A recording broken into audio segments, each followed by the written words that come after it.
अशा प्रकारच्या कामाची सुरुवात केली आणि वेगवेगळे कॅरेक्टर रंगवायला आम्ही सुरुवात केली। बॅगा वगैरे भरून आता आम्ही निघालो हॉटेलवरती। खूप छान असं लोकेशन आहे, लोकेशनवरती आमचा दुसरा दिवस आहे आणि दुसऱ्या दिवशीचाही प्रोग्राम छान झाला। मी तुम्हाला नंतर प्रोग्राम दाखवेनच। तर आता पॅकअपचा टाइम आहे, आमचा पॅकअप झालेला आहे आणि आम्ही निघालो। अजून लाईट ही कमी केलेली नाही, लाईट आहे तशीच आहे सुंदर। हे बघा खूप छान असं लोकेशन आहे। ते आमची सगळी मेकअप आणि हेअरची टीम आहे, हेअरचे दादा, मेकअपचे दादा, हेअरची ताई आणि असं सगळं आहे। पण हे विनीता म्हणून आहे। हॅलो आणि ताई काय बोलते सांग सांग महत्वाची मोठी सांग। Okay thank you thank you. आपण पाहू शकता की एवढं सुंदर लोकेशन यांनी बनवलेलं आहे, स्वर्गात आल्याचं फील होतं, एकदम स्वर्ग। बघा पाठीमागे किती छान वाटतंय, असे लोकेशन तर मला वाटतं स्वर्गातच असतील। हॅलो थांबलो आम्ही फायनली, आता आमचं ठरते जायचं कसं, गाडीचं काय जायचं आहे। आपण पाहू शकता काय एवढं बापरे बाप सुंदर लाईट आणि आता आम्ही निघालो। हा आहे प्रोग्राम महाकुंभ पट्टाचार्य महोत्सव। या महोत्सवामध्ये जैन मुनी सगळे एकत्र येतात, त्यांचा एक महाकुंभ आहे।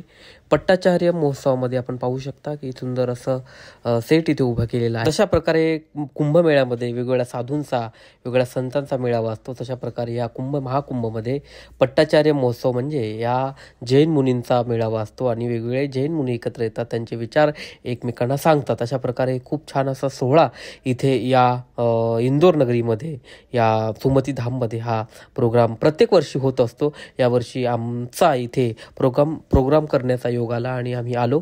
आम्ही खूप बघितलं, खूप भव्यता, खूप छान अशी तयारी या महाकुंभमध्ये या लोकांनी केली होती। खूप छान असं देखावे, खूप छान असे सेट उभा केलेला होता आणि अशा प्रकारे आम्ही प्रोग्राम, महोत्सव, नाटक त्या ठिकाणी सादरीकरण केलं आणि खूप छान आली, मजा वाटली। मग शूटिंग करता करता अचानक तिला कॅमेरा दिसला आणि या ॲक्टरनी लगेच तिचं डान्स, तिचं नाटक करायला सुरुवात केली। ॲक्टर शेवटी कॅमेरा दिसला की झाली सुरू। अशा प्रकारे ती कॅमेऱ्या समोर ती आपला अभिनय दाखवण्याचा, आपला डान्स दाखवण्याचा प्रयत्न करत होते। मी ते शूट केलं। लाईटिंग, भव्यता, इथली जी परंपरा आहे, तिथली जी जैन साधूंची, जैन मुनींची परंपरा आहे, छान पद्धतीने त्यांनी ती संस्कृती मांडण्याचा या पडद्यावर प्रयत्न केला आहे। आपण थिएटर शो पाहू शकतो, फुल असं थिएटर भरलेलं आहे आणि थिएटरमध्ये वेगवेगळे संत महात्मे येऊन बसले आहेत आणि इथे आता या महावीरांच्या किंवा मुनींच्या आयुष्यावरती चित्रपट आणि नाटक त्यांच्या आयुष्यावरती होणार आहे आणि ते करण्याचा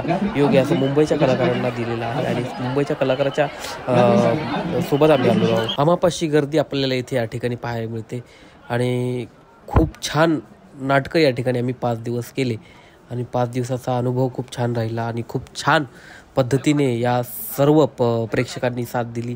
या प्रोग्राममध्ये खूप महत्त्वाची गोष्ट म्हणजे मुलं असो, वयस्कर असो, तरुण असो, त्यांचा उत्साह एवढा प्रचंड होता की एवढ्या 5 दिवस न थकता आणि न थांबता त्यांनी सलग 4-5 नाटकं केले। एका दिवसात 2 नाटकं हे कलाकार करायचे आणि आम्ही दोघे मागे राहिलो आणि चिडले चेहरा। आज आमच्या शोचा शेवटचा दिवस आणि आमचा शो आवरल्यानंतर आम्ही चाललोय सोडून या पूर्ण नगरीला। ही सगळी बनवलेली नगरी आहे, याला सोडून आम्ही जातोय। आज वाइंड अप केले, सगळे नाटकं आज संपलेत, शो संपलेत, फायनली पॅकअप झालंय आणि आम्ही चाललोय। शेवटचा हा व्हिडिओ बघा किती सुंदर, हे सगळं लोकेशन आम्ही सोडून आज चाललोय। वाईट वाटतं, 4-5 दिवस लगातार आम्ही ते काम केलं, खूप दवदव, खूप रौदळ आणि आज आम्ही जातोय या लोकेशनवर, स्वर्गनगरी मधून जातोय आम्ही। हा स्वर्गनगरी।